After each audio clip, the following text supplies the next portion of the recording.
An update to a story we told you about Saturday night. $250,000 is the estimated amount of damages from a fire at a large vacant manufacturing facility in Rockford. The Rockford Fire Department responded just before 5:45 p.m. Saturday to the 2600 block of Marshall Street off of Harrison Avenue for a structure fire. The first responders on scene saw heavy fire throughout the building. We all remember having fire drills in school in the event someone pulls the alarm. Now, over the next week, the Rockford Fire Department takes it one step further. If you live in Illinois and enjoy eating a breakfast staple, check your fridge. The CDC is recalling some eggs that have been linked to a salmonella outbreak. Organizers say it's Rockford's original bike festival and block party, and it's going strong as Tour de North End returns for its 13th year Saturday afternoon with hundreds of bikers participating. We have some beautiful weather here in Rockford, and you know where else is in the same boat? Ireland. And I'm pretty jealous because that is where we find WIFR morning weather anchor Aaron Wilson, who is with 42 WIFR viewers in the midst of a 10-day trip around the country. All right, Anthony, should I tell some corny jokes to go with final weather? Only if they're amazing. You know what? Yeah, just keep an ear out, all right? All right. Shucks. Well, let's take a live look outside. But Anthony, it's just crazy that they didn't even let Burlington Central even attempt a shot on goal in this game. Yeah, I was just going to say that has got to be some great defensive playing by Boylan to not even allow a shot. I'm sure the goalie's like, am I going to do something here? Yeah, most definitely. I'm looking quite sunny as well. Yeah, I was going to say, I think we have been pretty lucky with Mother Nature in this string of temperatures. Have you been out to like an apple orchard or cider yet? Of course. Oh, yeah, I know. I just learned with apple cider, like the difference between that and apple juice. Apple juice is cooked, and it has like all those sweeteners and preservatives, but cider, that is fresh from the apple. So. Gotcha. All right. Anthony, in the opening night of the NHL season's on Tuesday. I know you're quite excited for that. I mean, yes. We're all excited for it, yeah. Yeah, I can't believe it's already here. A lot of Ice Hogs that played in that game. Hopefully, we'll see many more to come. And hopefully, a better season for the Blackhawks this year. Oh, yeah, hopefully. All right, really crazy to see just in October we're hitting the 80s. You know the last time that has maybe like happened where it's been that warm? Not in my career for this extended period of time, and it's not been this dry too. We really need some rain. Yeah, as Aaron was saying, if you plan on doing any open burning or having any campfires, just postpone that just in case. A 30-year-old man is dead and a 34-year-old man has life-threatening injuries from a shooting in the 900 block of Kilburn Avenue in Rockford Friday night. 51-year-old Murphy Doss of Rockford was arrested in connection with this shooting and is currently lodged in the Winnebago County Jail. Police responded after 10 p.m. to the area of Kilburn Avenue and School Street for reports of two male shooting victims. Witnesses saw a verbal fight between a group of people and a man shot two people and drove away. Both of those victims were taken to the hospital. As mentioned, one died from his injuries. The other has life-threatening injuries. Illinois State Police found Doss's vehicle at the Belvedere Oasis and recovered a handgun and ammunition. Doss faces 5 charges, including 2 counts of first-degree murder. A busy afternoon for the Rockford Fire Department as they put out 2 fires in the area just hours apart from each other. The first happened after 2 p.m. in the 1800 block of Reed Avenue.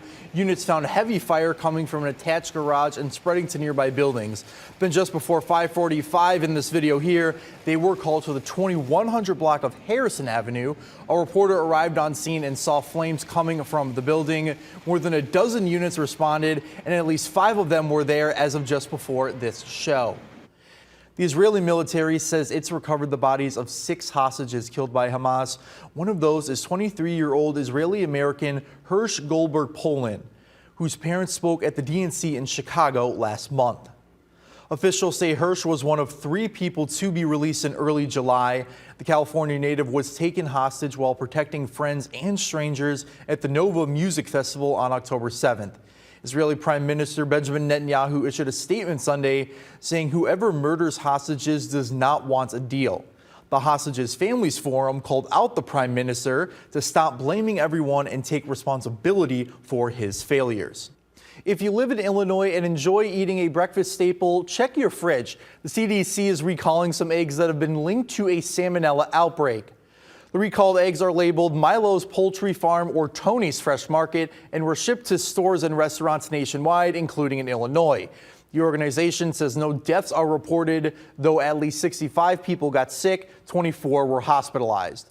The CDC says the outbreak could be difficult to treat with commonly recommended antibiotics. The recall impacts all egg types, sizes, and expiration date. Couldn't have picked a better day to go for a walk today, and this is what around 50 people, including some with local churches, did, but they went on a 4-mile walk for a good cause.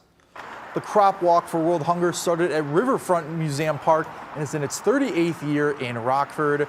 The participants are literally taking steps to offer meals for those in the local community and supporting programs who share the same vision. A quarter of the proceeds from Sunday's event go to the Rock River Food Pantry Coalition. According to the walk's website, this year's walk raised more than $10,000. If you've driven around Rockford and noticed dozens of cars with Mexican flags draped over the hoods, you're not alone. I even saw a truck with some flags clipped to the windows as well, but it isn't a coincidence.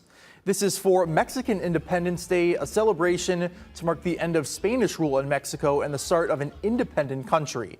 Saturday, Rockford City Council member Isidro Barrios hosts a parade and festival with El Barrio Community Center in his 11th ward, in part to celebrate this holiday.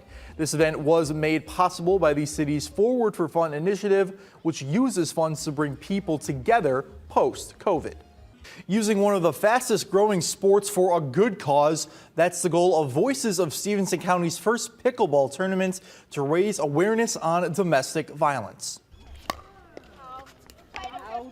Voices had an employee who loves pickleball and taught some of their colleagues. Then after playing on the courts at Crape Park several times, the organization wanted to use it as a way to talk about domestic violence, raise awareness on it, all while having fun with a recreational activity. Organizers say it's Rockford's original bike festival and block party, and it's going strong as Tour de North End returns for its 13th year Saturday afternoon with hundreds of bikers participating. The event's a way to show off the North End as a bike-friendly neighborhood with a diverse business district, in addition to promoting bike safety and sharing the road with drivers. Participants rode to more than 15 local businesses, collecting passport stamps to win prizes. Tour de North End also doubles as a block party with food and live music. If you're like me, you've seen that downtown Rockford, it's often busy with people enjoying local food, supporting area businesses, and more. Though the past 2 days gave people another reason to spend the evening in the area. This is because Art Scene returned for a 2-day gallery walk, highlighting new and established artists. The event takes place twice a year, once in the fall and once in the spring, and has been a tradition for art enthusiasts since 1987. Visitors had the chance to appreciate and even buy a wide variety of arts, including photography, jewelry, paintings, sculpture, prints, fiber arts, digital media, and more. Today didn't seem too chilly outside, but it was in Byron for the city's annual Chili Fest, which has been going on for more than a decade. It took a break during the pandemic, but has since returned to the area. Saturday's competition features 6 teams serving up their best chili concoction for the community. The Chamber of Commerce says they moved the event to where it is now in downtown Byron to support local businesses. They say bars can serve drinks to attendees who can, if you can believe it, we're less than 2 weeks away from Halloween, and Anderson Japanese Gardens in Rockford invites people out to soak in these temperatures and walk along a path of pumpkins. This path showcases the creativity of area middle school and high school students through their pumpkin carving skills.